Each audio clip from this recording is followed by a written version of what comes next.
Hello everyone. In this session, let us learn about the introduction to lichen. As you all know, the lichens exhibit several peculiarities in their habit and habitat. They are symbiotic, composite, slow-growing and long-living organisms formed by the association of a fungus and an algae. And the fungal partner is called mycobiome and the algal partner is called phycobiome. And the thallus is and the plant body is thalloid in nature, and majority of the thallus is made up of fungal hyphae. Even though the lichen is made up of these two component partners, they together leave us if they are organized into a single individual. Here the algal partner is preparing food for the fungal partner, while the fungus protects the algae from excess light, heat and drought. Here the hyphae of fungus absorb some inorganic nutrients and water also. In this lichen, majority of the algal components are from blue-green algae like nostoc and from green algae like Traboxia. According to the substrate which they are grown, lichens can classified as saxicoles, terricoles, corticoles, etc. When these lichens grows on a rock, we can call it as saxicoles, and when it is found in a tree bark, we can call it as corticoles, and when it is found growing on soil, we can call it as terricoles lichen. Next, classification of lichen based on the fungal component. So the fungal component may be from Ascomycotina, from Basidiomycotina or Deuteromycotina. Based on that, we can classify the lichen. In majority of the cases, the component is from Ascomycotina. First one is the Ascolichen. Here, the fungal partner is a member from Ascomycotina. So major lichen have the component from Ascomycotina. And second one is Basidiomycotina, and here the fungal partner is member from Basidiomycotina. And third from Deuterolichens, and here the fungal partner is a Deuteromycotina, member from Deuteromycotina. And another classification is based on their thallus structure. Here first one is the crustose lichen.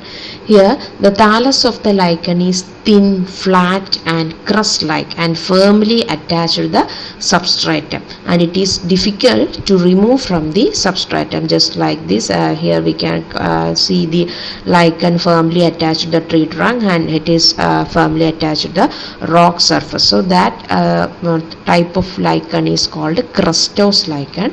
An example for that is Graphis and Lecanora. Second one is foliose lichen. Here the thallus is flat, broad and much lobed and have leaf-like appearance, and it loosely spreads over the substratum. Not like crustose lichen, it is loosely spreads over the substratum, and the thallus is attached to the substratum by means of root-like structures called rhizine. So these have leaf-like, foliose-like structures, and these are loosely spread over the substratum, and it is called a foliose lichen. Example for that Parmelia and Sanctoria. Next one is the fruticose lichen. Here they are attached to their substrate very loosely and even can be bushy or be seen hanging from trees.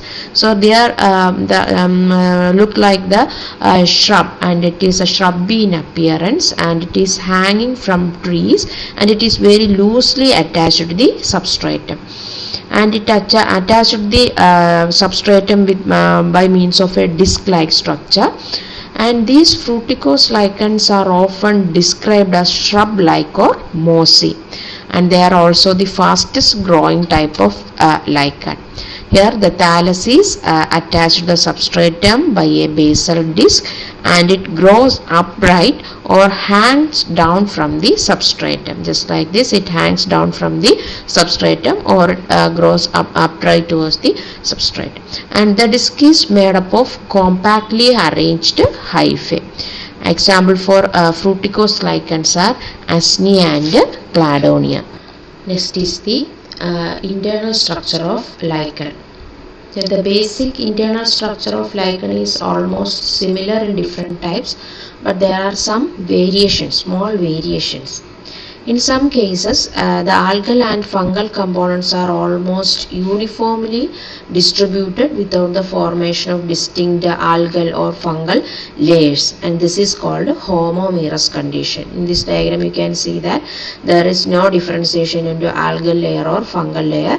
They are uniformly distributed in the thallus. This is one condition, and these conditions particularly seen in crustose lichen, and in some other cases like in foliose and fruticose lichen, in majority of cases the algal and fungal components are arranged in distinct cellular layers. There are from algal layer and there are specific fungal layers are there. So it is this condition is called heteromerous condition. Here you can see that there are specific algal zone and fungal zone. So this differentiation is there. So we can call it as heteromerous thallus. Next is the reproduction of lichens. There are vegetative reproduction methods, asexual methods and sexual methods. In vegetative reproduction, first one is fragmentation. Here the breakage of the thallus when it becomes old, and that fragments later germinates into a lichen. Okay, next one is the soradium. Soradium in several lichens, the surface of the thallus contains powder-like bodies which are greyish color or green in color, and these powdered bodies formed by the association of one or two algal cells with the fungus hyphae grown surrounding the algae. And these soradium, these powder like soradium germinates to form a new lichen. Next one is the isidium, and these are wart-like structures formed from the surface of the thallus, and they are detached from the thallus and grow into a new thallus. So vegetative reproduction is through fragmentation, and a small powder-like structure called soradium and a wart-like structure called isidium. Next one is the asexual reproduction. And these lichen reproduce asexually by forming spores of fungal origin, and their asexual spores include oidea, conidia and pycnospores, etc. Next one is the sexual reproduction. Here sexual reproduction is confined to ascolichens and Forbesidiolichens, and there is no sexual reproduction in Deuteromycotina. So there is no sexual reproduction in Deuterolichens. So majority of the lichens are from ascolichens, so that the reproduction is vested to Ascomycotina. And here the male reproductive organ of ascolichen is called spermagonia, and the female sex organs of ascolichen is called carpagonia or ascagonia. In the next video, we will be discussing the Asnia from fruticose lichen. In that class, we will be discuss the details of sexual reproduction. So these are all about the introduction to lichen. Thank you for watching.